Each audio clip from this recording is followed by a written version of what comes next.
Hello friends, कैसे हैं आप सब लोग। उम्मीद करता हूँ अच्छे होंगे। लास्ट टाइम हम लोगों ने जो पॉलिटी की प्रैक्टिस स्टार्ट किया था, आज उसी में आगे बढ़ेंगे और स्टार्ट करते हैं। पहला प्रश्न है आज का। भारतीय संविधान की 8वीं अनुसूची में मान्य राजकीय भाषाओं की संख्या है। ऑप्शन ए है 22, बी है 20, सी 18, डी 17 और ई है 2 या 2 से अधिक या कोई नहीं। तो इसका सही आंसर है, सभी लोग जानते होंगे, ऑप्शन ए 22। नेक्स्ट क्वेश्चन की तरफ बढ़ते हैं। पंचायती राज एक व्यवस्था है। ऑप्शन ए स्थानीय स्तर पर स्वशासन की, बी लोकतांत्रिक विकेंद्रीकरण की, सी पद सोपानिक संरचना की, डी त्रिस्तरीय अभिशासन की, या ई 2 या 2 से अधिक या कोई नहीं। तो इसका सही आंसर क्या हो जाएगा। सभी लोग जानते हैं इसमें कि ऑप्शन ए सही है, ऑप्शन बी सही है और ऑप्शन डी सही है। ऑप्शन सी सही नहीं है, इसलिए 2 से ज़्यादा है, इसलिए इसका सही आंसर हो जाएगा ऑप्शन ई 2 या 2 से अधिक। नेक्स्ट क्वेश्चन की तरफ बढ़ते हैं। निम्न में से कौन सी समिति पंचायती राज व्यवस्था से संबंधित है। ऑप्शन ए बलवंत राय मेहता समिति, ऑप्शन बी अशोक मेहता समिति, ऑप्शन सी संथानम समिति, या ऑप्शन डी डॉक्टर अंबेडकर समिति। तो इसका सही आंसर हो जाएगा ऑप्शन ई 2 या 2 से अधिक, क्योंकि इसमें डॉक्टर अंबेडकर समिति को छोड़ के बाकी तीनों समितियां जो पंचायती राज व्यवस्था से संबंधित हैं। नेक्स्ट क्वेश्चन की तरफ बढ़ते हैं हम लोग।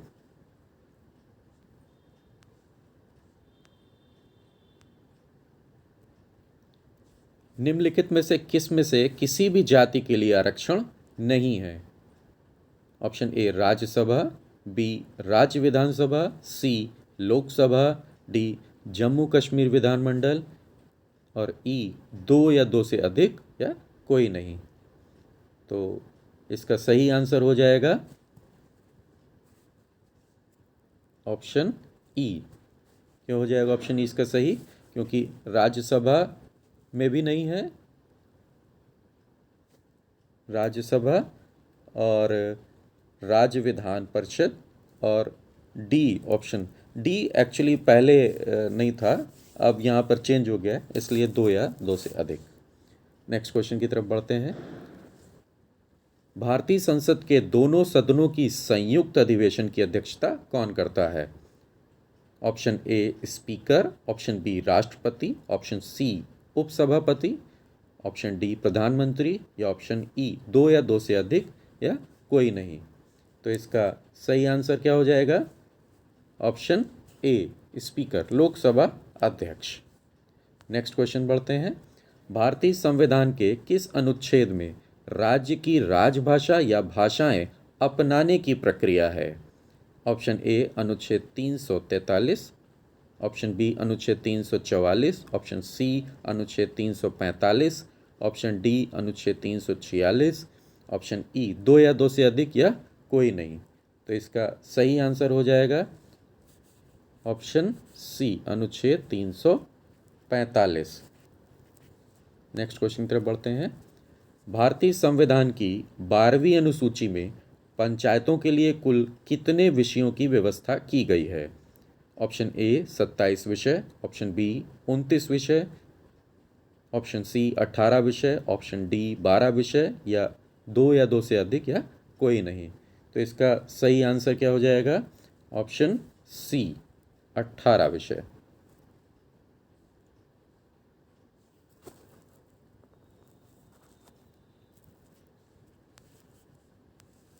नेक्स्ट क्वेश्चन की तरफ आते हैं।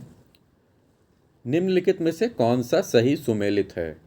तो ऑप्शन ए है बलवंत राय मेहता समिति 1957, ऑप्शन बी अशोक मेहता समिति 1977, ऑप्शन सी डॉक्टर पी के राव समिति 1985, ऑप्शन डी लक्ष्मीमल सिंघवी समिति 1986, ऑप्शन ई 2 या 2 से अधिक का कोई नहीं। तो इसका सही जवाब क्या हो जाएगा ऑप्शन ई, क्योंकि सारी समितियों के जो सन दिए हुए हैं वो सही हैं। बलवंत राय मेहता समिति 57 में हुई, अशोक मेहता समिति का गठन 77, पी.के. राव समिति 1985 और लक्ष्मीवल सिंघवी समिति जो थी 1986 में। नेक्स्ट क्वेश्चन की तरफ बढ़ते हैं। निम्नलिखित में से किस एक्ट को एक्ट ऑफ सेटलमेंट भी कहा जाता है? बहुत ही इंपॉर्टेंट क्वेश्चन है। ऑप्शन ए 1773 का रेगुलेटिंग एक्ट, ऑप्शन बी 1784 का Pitt's India act, option C 1853 का चार्टर अधिनियम, ऑप्शन डी 1858 का भारत शासन अधिनियम, या ऑप्शन ई 2 या 2 से अधिक या कोई नहीं। तो इसका सही ऑप्शन क्या हो जाएगा? सही राइट आंसर क्या होगा? ऑप्शन ई, क्योंकि इसमें से कोई सा भी सही आंसर नहीं है। इसका सही आंसर क्या है? 1781। 1781 में जो एक्ट आया था 1773 के रेगुलेटिंग एक्ट की कमियों को दूर करने के लिए, उसी को हम कहते हैं एक्ट ऑफ सेटलमेंट।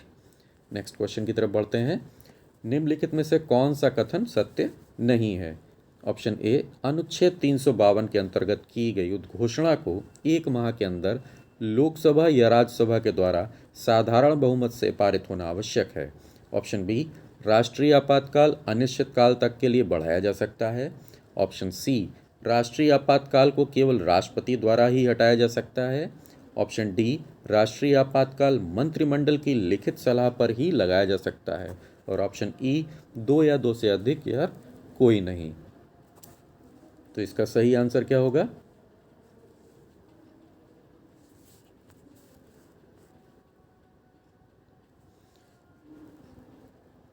इसका सही आंसर हो जाएगा ऑप्शन ई 2 या 2 से अधिक। ठीक है, क्वेश्चन में पूछा गया था सही नहीं है। तो ऑप्शन ए में जो है साधारण बहुमत से लिखा हुआ है, जबकि विशेष बहुमत से पारित होना आवश्यक होता है। अनिश्चितकाल के लिए आप नहीं बढ़ा सकते हैं, इसके लिए लिमिट है, तो इसलिए इसका ऑप्शन ई सही हो जाएगा। नेक्स्ट क्वेश्चन की तरफ बढ़ते हैं। संविधान सभा में कुल कितनी महिला सदस्य थीं? Option A 12, option B 13, option C 15, option D 16, option E 2 या 2 से अधिक या कोई नहीं। तो इसका सही आंसर हो जाएगा ऑप्शन सी 15। नेक्स्ट क्वेश्चन की तरफ बढ़ते हैं।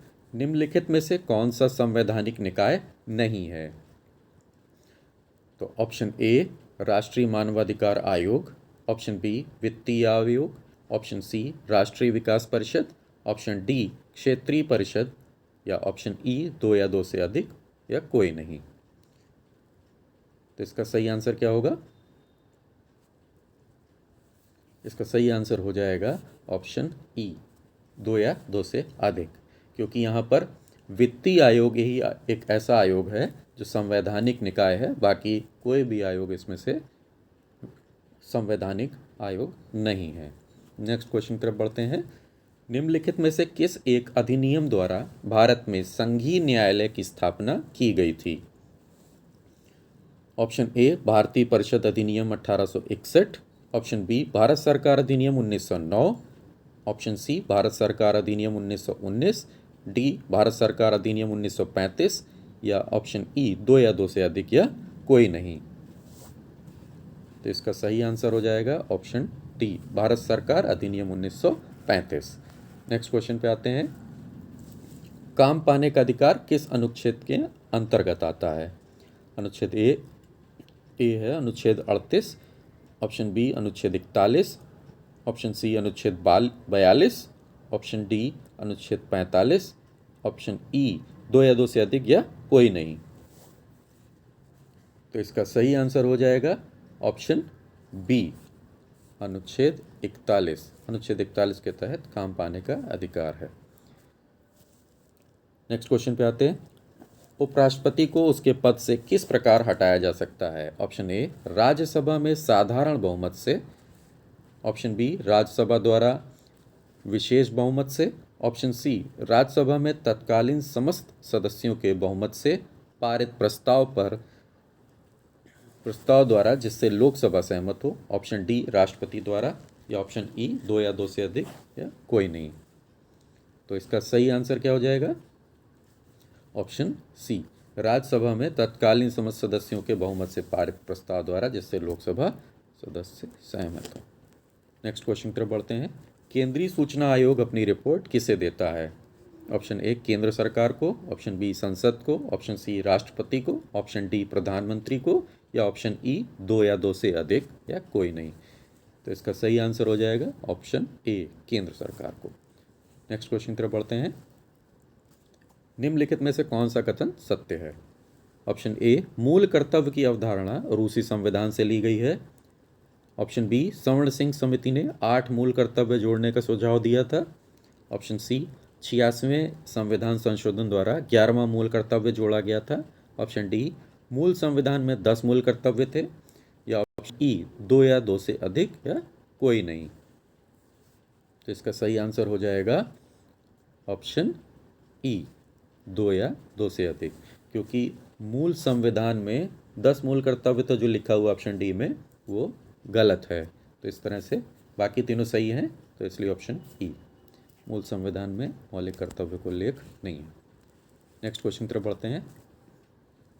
संविधान के किस अनुच्छेद के अंतर्गत न्यायालयों द्वारा संसद की कार्यवाहियों की जांच करना प्रतिबंधित किया गया है?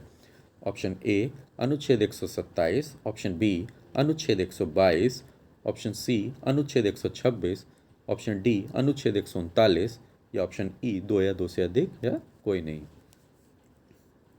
तो इसका सही आंसर हो जाएगा ऑप्शन बी अनुच्छेद 122। नेक्स्ट क्वेश्चन की तरफ बढ़ते हैं।